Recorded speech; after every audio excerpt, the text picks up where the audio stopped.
like my short talk on some work I've been doing at uni as a little side project alongside the degree, looking at dragonflies at a local patch at my college in Oxford. Where you can see, maybe you can see the dragonfly flying by the tower in that picture. I think that's a migrant hawker. It was really fun watching them that day. Yeah, the work I was doing that just for fun to go outside and see what was around, and then being very fortunate enough to go to Japan to present on that and see some dragonflies there as well. Yes, you can see there's another view from around the meadow of the college building. And then over there, some pictures of some dragonflies in Borneo that I was very lucky to go to on a second year field course. So many dragonflies and damselflies, it was lovely. And then the picture in the centre bottom is a view taken the mountains around Kyoto. Yeah, it's me in the summer in Norway, some dragonfly exuviae, which I wish I got that many from my site, but a bit more on that later. Yeah, so I'll start with a small project first, and then probably the bit everyone's waiting for at the end is Japan. Some backgrounds of the project. Prior to the surveys I conducted in 2022, 2023, and fortunately a few times this year, only one species, the azure blue, had been officially recorded on the MB Atlas for the site, though there had been anecdotal evidence and conversations with people associated with the college saying there have been dragonflies around. So obviously that brings the question, what dragonflies and damselflies do we have at Christchurch Meadow? A bit more about the study site. It's a floodplain meadow just south of the city centre of Oxford. It's a rare floodplain meadow, which is a rather rare habitat today. It's been grazed at times of the year by longhorn cattle, pictured there. The tourists love them. And there's a lot of floral restoration work done by the gardening team at the college.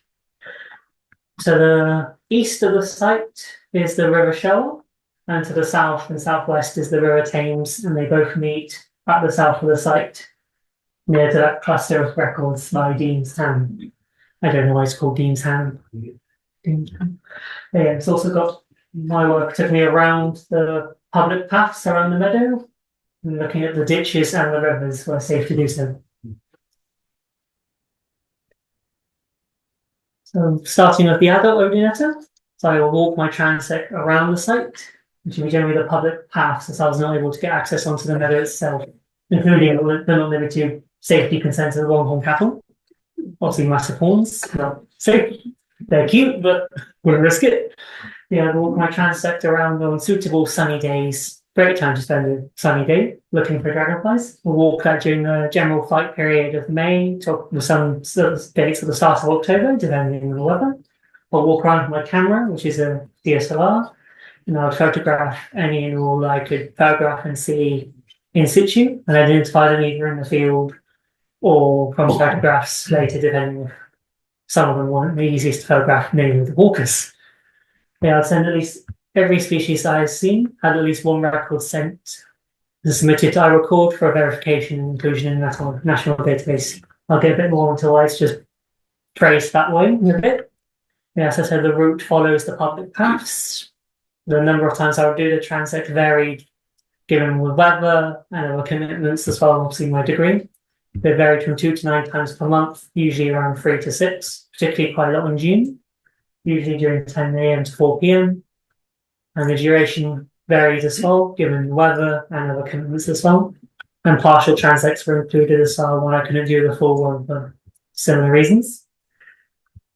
I think everyone's probably familiar with iRecord, so I probably don't need to go into that much. But it's been really nice to see other dragonfly records on there as well. And a lovely picture of a rather red, at least to my eyes, rather red common darter. Maybe you can just see the white lines on the legs I can't really see. Moving on to the juveniles, I managed to get some sampling for them done on the 23rd of June 2 years ago, at 4 locations indicated by the red arrows on this map. I was very kindly lent pond dipping equipment from the department at the university, which is obviously the standard pond dipping stuff of trays, nets, and so on. Any larvae that I found were put into individual tubs, photographed, and then returned quickly to the water to minimize disturbance and stress. And initial identifications were made using CAM's field guide. and images were sent to the county recorder in Shropshire for identification. Owing to that, met the county recorder prior to then and attended a larval ID field course that they ran. So the picture of one of the ditches, quite eutrophied at that date in the picture. And these surveys for larvae were not repeated again due to a rather small number of just 5 larvae in total, all from the exact same site, and a later confirmed presence and arrival of the water vole pictured here. I've seen them quite a bit, so obviously to avoid disturbing them, haven't done as much pond dipping. But they are quite fun to watch if you're there at the right time. They fight a lot, which is interesting. So some results from the field surveys recorded 15 species, including the Vajra blue. 7 of these showed reproductive behaviours such as tandem pairs, mating, and oviposition. And those species are given in bold. 1 species was recorded was nationally threatened. That's the not best named common clubtail. I've only seen 1 of those at the site. I was very happy to see it that day. And that's given in red in the table. And as I mentioned, pond dipping, only 5 larvae, all from the same site. And only 1 of these, the large red, could be identified to species level. There were 2 other damselfly larvae and 1 very young aeschid. Just to illustrate from photos, some of the breeding behaviours considered. These banded demoiselles mating beside the River Thames. And also the large red eye displaying a tandem pair and a pair ovipositing below the water. This is just before the River Cherwell meets the Thames at my study site. And thank you to my friend June for taking these photos of the larvae. So you can see the large red very characteristically. And you'll see 3 of the other 4 larvae seen, including a very young orca or emperor, potentially. It was absolutely tiny. Obviously, they couldn't be identified to species level, usually at least because the wing buds didn't extend beyond the 4th abdominal segment. Just to give an indication of where the diversity of Christchurch Meadows ordinate fauna sits in a Oxford-focused context. So the track grounds and RSP Upmore are 2 sites that have much higher numbers, so 22, including some very localised species as well. Obviously, Christchurch Meadows is kind of in the middle. University Parks, 15. It might be 16. I have a feeling that my list might have been outdated. Oxford Botanic Garden has 10. And Worcester College, at least 8. Though, of course, this is preliminary and if the numbers are wrong or subject to change, of course, there's more recording effort is done. And sampling effort isn't the same for all sites. So, obviously, the track grounds had a very dedicated recorder for all sorts of wildlife until recently. RSP Otmore probably has a lot of birders as well. Also, Worcester College, at least from what I can find in our record, it may be just me and maybe 1 other person at best, only for a few days. So that's something worth bearing in mind. Yeah, there's other wildlife as well seen at Christchurch Meadow, such as various Orthoptera, other insects, including the lovely brown algus butterfly, the scorpion fly, various wasps, diamond beetles, as well as amphibians, such as these 2 smooth newts. Also extends to more Orthoptera again, this long-winged conehead bush cricket, also phantom midge larvae in the pond dipping, as well as grass snakes, and last year a wasp spider, which I was very pleased to see. So I wanted to see that one for a long time. Just to go over the findings again, the project, even though it's standardisation will be a benefit. It has added somewhat to the knowledge of Odonata at Christchurch Meadow, with 15 of the 46 resident or regular migratory species in the UK recorded from the site in my field surveys, including the nationally threatened common clubtail. That was on the day of an exam. I was very happy to see that. I went to walk before doing that presentation exam in the afternoon. Just good to go outside, get some fresh air, and then see it. That was just like an omen of good luck. So species of interest at the end of 2022, which included the clubtail, was generally recorded in 2023, which also included the beautiful demoiselle, black-tailed skimmer, and I feel like the other ones escaped my mind, which is not good, because there's so many, they're so exciting. There's also species of further interest, including one related to Anax imperator, the emperor, we also call the brown hawker, and the one I'm particularly keen on observing over the coming years, the small red-eyed damselfly, which is easily recorded at the right time of year from the Oxford Botanic Garden, which is just a few, it's not that, it's probably a 5 minute walk, even less than that, from the northeast of Christchurch Meadow. Continuing on the discussion, recording every single individual scene on our record would enhance future knowledge. Obviously, the aims of this was to get species list, and as more working with the limitations of time available owing to prioritizing my degree for obvious reasons. I can record every single sighting. That said, in future, either myself or anyone who does take it go out there, please do record as many sightings as you can. And GPS and grid references will be quite useful as well to pinpointing exact locations. Something I wish I could have done was to record and collect exuviae safely. So actually these ditches are much deeper than they appear. And obviously it's just myself doing this. It's obviously a safety risk of trying to reach over and grab exuviae safely. That said, and as previously said, while standardizing the method is beneficial, such as with butterfly transits, the approach I've utilized here isn't without merit, as it has added to our understanding and knowledge of these wonderful insects at the site. And something I definitely encourage is further recording. So if you're ever in Christchurch Meadow or around in Oxford for Harry Potter or whatever, or any other things, and you happen to be like that, please do have a little look at dragonflies and other wonderful things scurrying, slithering, flying around. Potentially even search on social media to see if there's any reports as well from one that may have not been recorded for various reasons. Just some other little facts as well. We are a site where we have both of the UK Calopteryx species, with Calopteryx virgo having arrived at some point up to 2023, which I didn't record it from the site in 2022.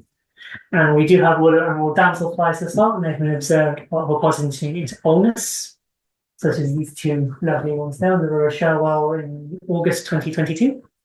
And something that's worth looking into is whether there's able to get safe access onto the meadow itself, as there may be other species out there that maybe for various reasons don't show up around the ditches. Yes, exuviae, that one, I did not collect it sadly. It would be nice to know what it was and see how that as like a very good token for what diversity is at the site.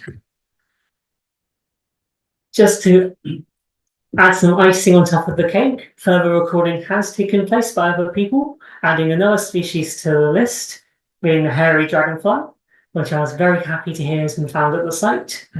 Though I'm not too sure exactly where on the site it could be, as even though it's indicated by a red dot in the middle of the meadow, obviously access isn't generally granted. So it could be from somewhere on the site and it's just a drop pin to just typing in Christchurch Meadow. Really interested to know where that is. So that's not the one that was recorded, that's the first one I got to see at the aforementioned Trapground site, which is a delightful little nature reserve. So just to sum up this bit before we move on to the bit I think probably you guys are all really waiting for. My field surveys over the last few years have found 15 species, with 7 showing reproductive behaviours. Simple online search on our record and the same thing being online naturalist has yielded a 16th that was recorded within recent times. That build coming up with a list of 16 species for the Christchurch Meadow. Further recording is encouraged, so if anyone is around in the area, feel free to stop by. It's a free place to go walk around. And our opportunities as well to possibly engage with the public about dragonflies here. Though for this space of time, that's a subject for another conversation. If anyone wants to come talk to me after this, more than welcome to. Okay, so moving over to Japan this summer, I was very lucky to be able to go and present a poster on this work at the International Congress of Entomology in Kyoto. So after a 13, 14-hour flight to Tokyo Haneda, Tokyo is massive, and that's just a small part of Tokyo in the window of the plane. It's an absolutely amazing city. Just some geography, and we imagine people have been there before, but in case anyone hasn't, Kyoto is on the main island of Honshu, highlighted in red on this map. It used to be the former capital of Japan before the emperor moved to Tokyo. So the International Congress of Entomology held this August at the International Conference Centre in Kyoto, which I was very happy had lots of water bodies to go looking for dragonflies in the lunch breaks. So I was able to present my poster, very small poster, on dragonflies. I want to go photograph and watch dragonflies around, including this one that was in water bodies outside the building. Don't know what species it is yet. I was very happy to see it, blood red. It's also got to see some origami and have a go at some of it. I wish I could make things that amazing. And also got to handle some lovely little stag beetles as well, for Japanese species. It was personally amazing to be able to go and present my first poster at a conference in Japan, owing to the history of Japan. And dragonflies was an old name for the islands, Akitsushima, meaning island of the dragonflies. Also a lot of cultural symbolism with dragonflies. So the victory insect, which you probably visualize very well, the samurai helmet adorned with a dragonfly on top. One species I wish I got to see, but sadly I think I wasn't there at the right time, was one of the only species in the suborder Anisozygospora, one of the relic dragonflies. I wish I could have seen that. Sadly, wrong time of year. Hopefully I'll have to go in future and go see it with my own eyes, flying around and not just in the museum. I did get to see some other Odonata in Japan as well, including these beautiful calopterids beside one of the main rivers near the mountains. This lovely little Orthectrum arbustylum on a night walk. So there's more damselflies, which is adorable, flying around the waters by the conference centre. And this species, Pseudophanes zunota, unless I butchered the name, so sorry, which I was very happy to see as one of the first species I saw in Japan at one of the first shrines I visited on my first day in Kyoto. I was very happy to see it at several sites. So the little pike dragonflies. Rather small, but it's a delight to see. Also got to see how dragonflies fit into the trophic webs of biology, with this spider feasting on this dragonfly caught in its web at the gardens at Meiji Jinju in Tokyo. It's very beautiful spiders, quite lovely colours. It wasn't just invertebrates, also got to do some sightseeing, including to see these monkeys at the Arashiyama Monkey Sanctuary Park in Kyoto, with a view of the city, including the Kyoto Tower, now named Nidik Kyoto Tower, with a lovely view of the mountains. Honestly, the monkeys were actually quite scary when they started screaming at each other. It's not pleasant, but some of them were quite cute and mischievous, as you can see. And there were lots of dragonflies as well. I think there were the globe skimmers flying around as well. Probably more dragonflies than monkeys, and there were a lot of monkeys. Also kites, some very lovely little Japanese skinks, so it's nice to see a couple of them. They were adorable. As well as some of these turtles, including these rather large soft-shell turtles I really wanted to see. As well as something that was probably John to the top of my list with the relic dragonfly and the Notogaster, which I did see, but the speed is on another level. One thing I was very happy and fortunate to see was the Japanese pit viper or Mamushi, which was near the top of my list of things to see. Lovely little snake, but so be careful with it because it's rather serious venom. But it's a delightful little thing, just minding his own business. I was very happy to see it. Then also other sightseeing as well, various cultural, historical sites, and pop culture as well, Godzilla on the Toho building in Shinjuku, and the museum as well in Tokyo, the relic dragonfly, and yeah, one of the lovely little shrines in Kyoto, and the natural history museum in Tokyo, a basilosaur whale with a mosasaur.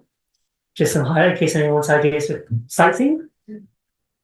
So, in future, going forward, so obviously I'm more grateful to be able to be on the BDSU panel. I hope to be able to contribute even a small amount to it. Obviously continue with my master's work and dissertation, which will be wrapped up by June next year. Hopefully get a small manuscript or maybe a preprint of my findings from the Christchurch Odonata project, possibly leading or at least participating on an expedition to search for a long-lost insect, an idea I've been sitting on since the article and paper came out over 2 years ago. Hopefully lots more dragonflies and damselflies, and if I'm lucky, another visit to Japan. So some resources if anyone's interested in some things you probably have heard of and been quite familiar with, others maybe more obscure, pertaining to Japan and more international. If anyone wants to take a picture of those, I'll leave it up there just for a short bit. Next is this very lovely photo of a male beautiful demoiselle. I was lucky enough to see it around Christchurch Meadow this year in a different location to the one prior in the previous year. If anyone wants these as well, just feel free to come and ask. So I'm not sure I'm doing for time, but I'll just thank you to all the people whether listed and beyond for their support and enthusiasm with this project. And also a personal thank you to Chris, Ryobu, Kanto, Mark, Syrian, and Pavel. If any of you do watch this recording, thank you for making my time in Japan that much more eventful and special. And thank you all for your time. And yeah, if anyone has any questions, either come chat to me afterwards or drop me an email. And yeah, thank you all.